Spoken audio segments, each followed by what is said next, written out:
Dan subhanallah, itu saya menjadi saksi ya. Pada saat beliau meninggal, apa yang terjadi, semua santri niku berbondong-bondong menghatamkan Al-Quran di kuburnya. Jadi ingin barokah dari Mbah Yai Najib. Bayangkan satu pondok kerapia itu hatamkan Quran di situ satu-satu. Setiap santri punya target, pokoknya saya harus hatam di makamnya Mbah Yai Najib rahimahullahu rahmatan amrah. Mudah-mudahan kita dapat barokah dari beliau dan juga dari para ulama-ulama kita, para solihin. Amin amin ya rabbal alamin. Biasakan di kampung apa? Kerja bakti. Ini orang paling rajin kerja bakti itu Imam Hasan Al-Basri. Para hadirin yang dirahmati Allah. Nah, kemudian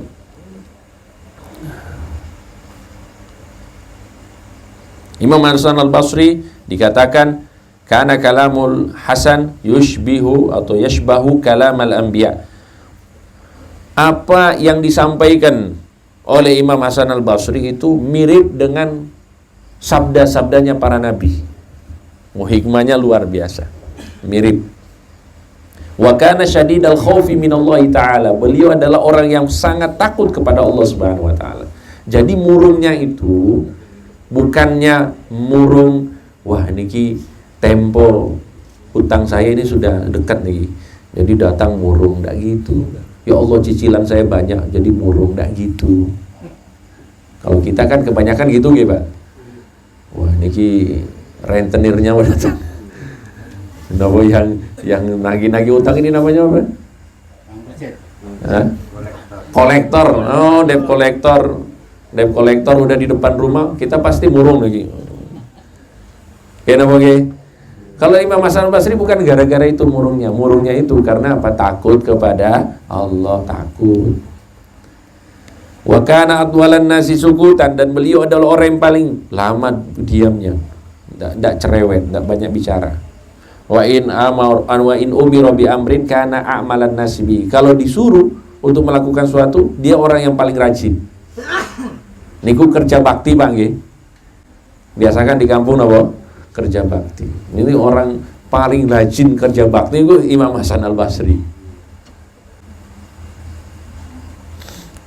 Ya, tapi kalau model-model kita ini store-store muka nih. Pokoknya udah hadir guys. Pulang. Nah, yang senyum-senyum nih pengalaman semua nih. Wah, ada kerja bakti ndak enak sama Pak RT-nya nih. Store muka saya. Ya kelihatan sekali ngangkat gitu kan, pulang. Kalau Imam Hasan Basri enggak, beliau orang yang paling rajin. Masya Allah. Jadi bukan cuma masalah bukan masalah ibadah saja, dalam masalah sosial juga bagus ini orang, Masya Allah. Wa kana anhan nasi mustaghniyan 'anin nasi an ma'ahajatihim ilaihi. Beliau adalah orang yang tidak perlu dengan manusia, sedangkan manusia butuh dengannya. Itu Imam Hasan Al-Basri. Dan isi hatinya sesuai dengan lahirianya. Jadi lahir batin sama. Nah, itu Imam Hasan Al-Basri. Ini sekilas mawon nih. Allahumma sholli ala Muhammad. Yang di luar masih semangat? Masih semangat? Masih. Tadi kok saya lihat sudah ada yang mempraktekkan cara duduknya Imam Hasan Al-Basri. Oh itu tapi ngantuk nih, versi ngantuknya nih. Kalau Imam Hasan Al-Basri kan beliau kan nunduk gitu. Nah ini langsung diamalkan nih. Versi ngantuknya Pak. Nah sekarang kita baca sedikit apa yang beliau sampaikan. Insya Allah niki hikmah-hikmah beberapa kita baca dan insya Allah manfaat untuk kita semuanya. Nah dikatakan apa? Qala radhiyallahu anhu, beliau berkata, inna rajula ya'malu bil hasanah. Sesungguhnya seorang itu melakukan kebaikan, fatakunu nuran fi qalbihi. Dicatat para hadirin, orang yang melakukan kebaikan maka hatinya itu akan terisi dengan cahaya.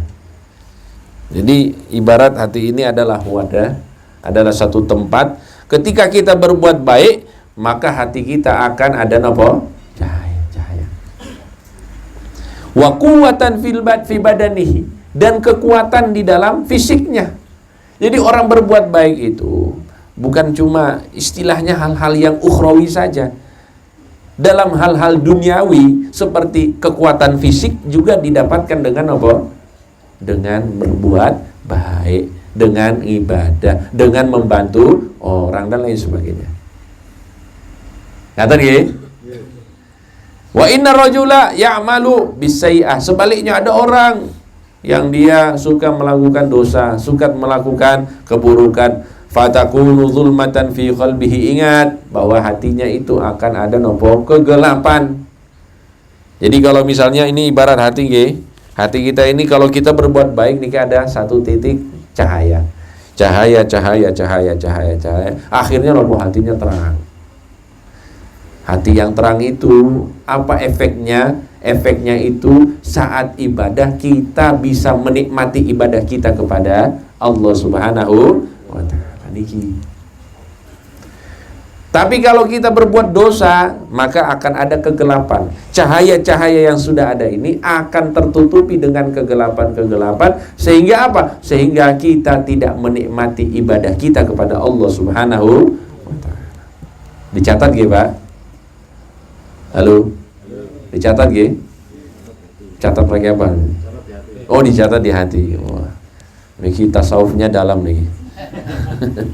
Catatnya pakai hati, Masya Allah. Ye, para hadirin yang dirahmati Allah, saya mau kasih gambaran. Jadi kok bisa seperti itu? Coba kita bandingkan diri kita sekarang dan nanti di bulan Ramadan. Saya tanya, kita rajin ibadah itu sekarang atau nanti bulan Ramadan? Biasanya pas apa? Kenapa?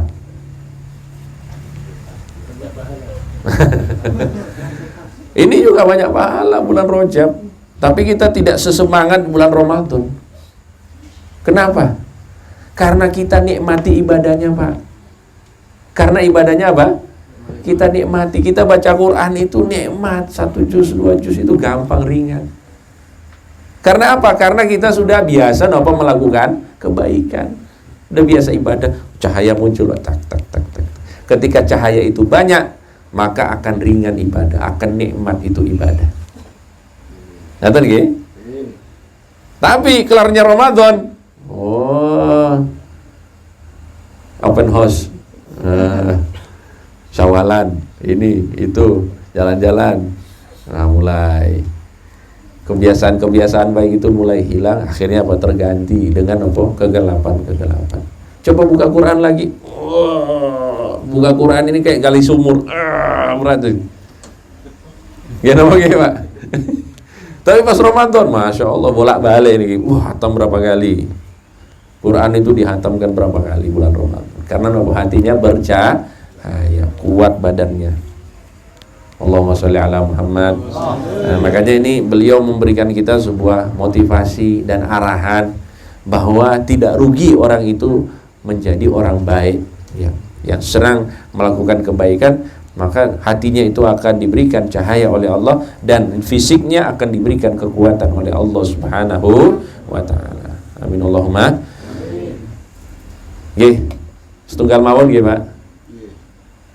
Nggih. Sudah konfirmasi ini. Enggak usah ditambah lagi ini. Satu aja nggih, Pak?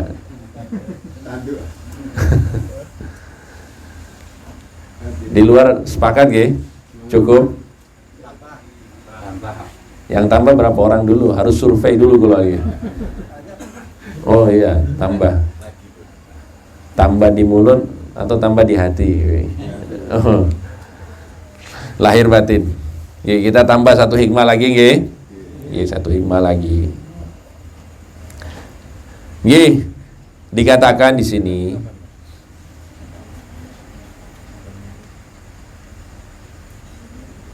al-muslimu, seorang muslim itu la ya'kulu fi kulli batnihi.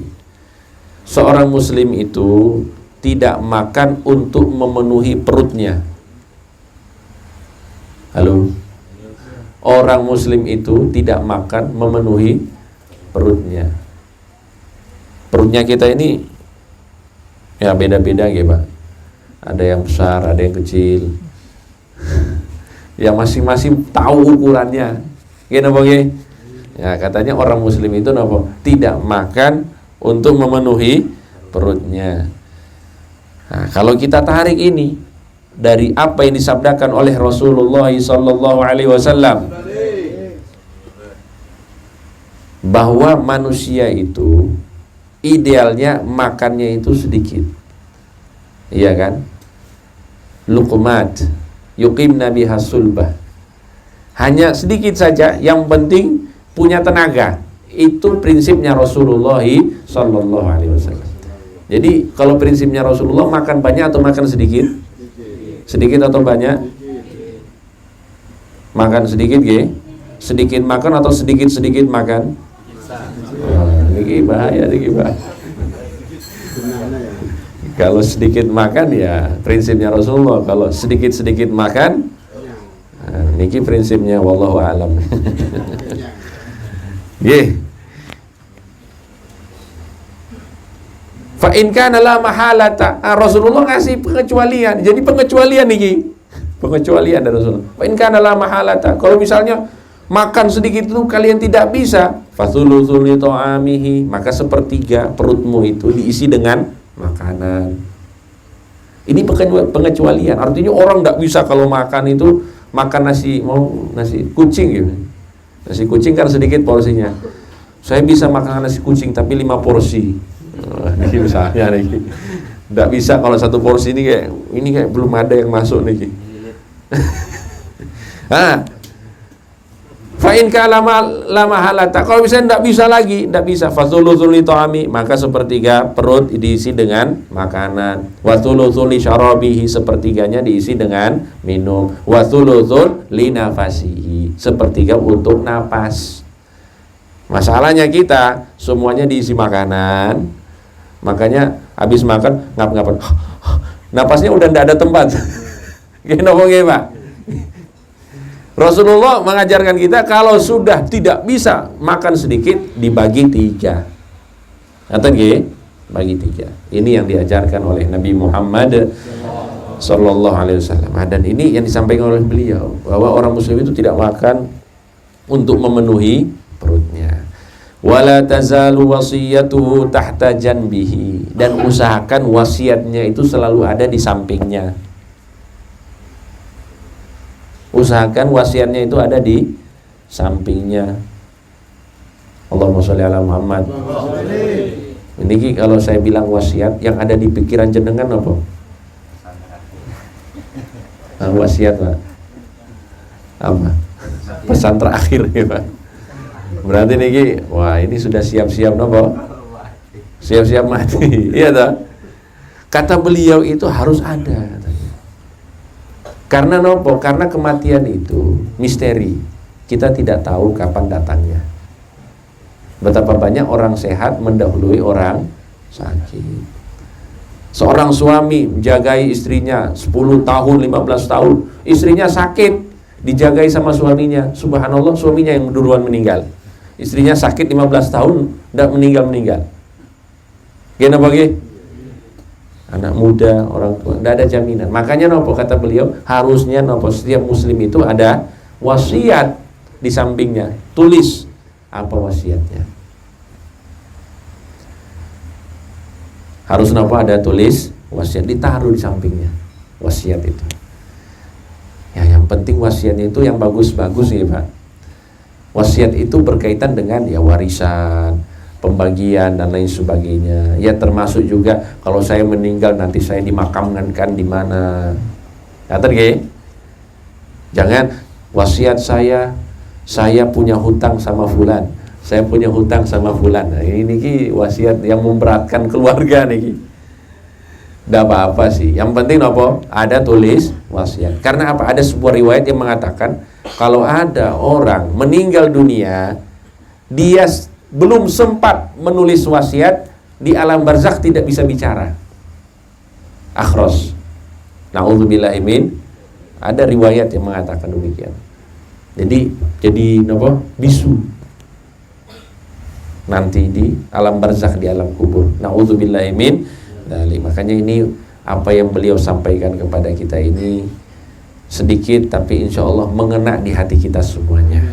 Dan mudah-mudahan ini juga jadi pengingat ketika orang itu setiap saat membawa wasiatnya, dia selalu ingat bahwa kapan saja dia mungkin dipanggil oleh Allah Subhanahu wa ta'ala. Dan ini kalau sudah sering mengingat kematian, maka insya Allah mudah-mudahan dia akan termotivasi untuk mempersiapkan bekal-bekal untuk menghadap Allah Subhanahu wa ta'ala. Amin Allahumma amin Allahumma amin ya rabbal alamin. Para hadirin yang dirahmati Allah, Pak Handoko aman? Sudah ada panggilan? Dereng Pak. Allahumma sholli ala Muhammad. Nah, jadi itu ya. Jadi masalah yang kedua ini, hikmah yang kedua itu kita disuruh makannya sedikit, bukan sedikit-sedikit makan. Terus disuruh untuk mempersiapkan wasiat.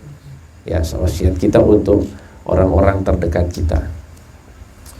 Mungkin jenengan bilang, ini kok yang bicara kok menyalahi apa yang dia ucapkan. Saya kan gendut ya Pak, saya nih. Gendut saya nih. Berat saya 89 kilo. Oh iya, saya 89 kilo. Sekitar.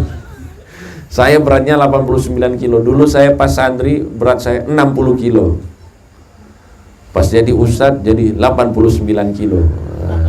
Wah ini kok yang diucapkan tidak diterapkan nih. Jangan suuzon dulu. Jangan suuzon dulu. Halo. Jangan suuzon dulu, oke? Nah, saya mau jelaskan alasan nih. Kenapa banyak ustadz-ustadz itu badan-badannya melar, badan-badannya gendut. Kenapa? Karena kebanyakan ustadz-ustadz itu adalah korban-korban transit. Nah, harga apa? Korban transit. Iya. Kita kalau acara itu kan acaranya malam, makanannya disiapkan. Kalau sudah disiapkan kan tidak enak sama tuan rumah. Kalau kita tidak makan nanti tuan rumah nanti hatinya kecewa. Gini Pak. Iya, jadi nggak enak sama sohibul baitnya, dan ya kebetulan makanannya enak juga gitu. Makanya kita ini istilahnya ya mudah-mudahan. Tapi ya kebanyakan ustadz-ustadz itu makannya malam-malam aja. Kalau di rumah makannya ya sedikit banyak, tidak sebanyak yang ada di acara. Tapi insya Allah kita semuanya bisa mengamalkan ini, insya Allah. Ya, ini menjambut bulan Ramadan, mudah-mudahan kita semakin bisa mengamalkan apa yang disampaikan oleh Nabi Muhammad SAW dalam masalah bab makan ini. Kalau kita sudah bisa atasi dengan banyak puasa, dengan meminimalisir porsi makan kita, maka insya Allah akan ringan badan kita untuk ibadah kepada Allah Subhanahu wa ta'ala. Amin Allahumma amin ya rabbal alamin. Makatan mawon saking kula mugi-mugi wonten manfaat.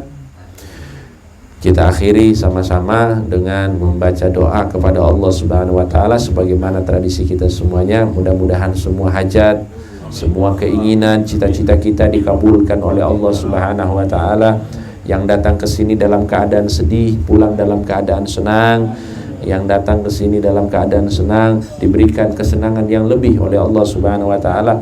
Urusan-urusan dunianya yang terhambat diberikan jalan oleh Allah Subhanahu wa ta'ala.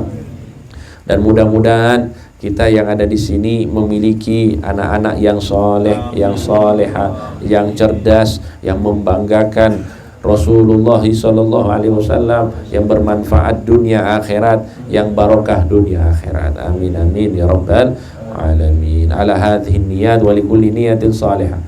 Wa ila hadratin Nabi Muhammad sallallahu alaihi wasallam sirril fa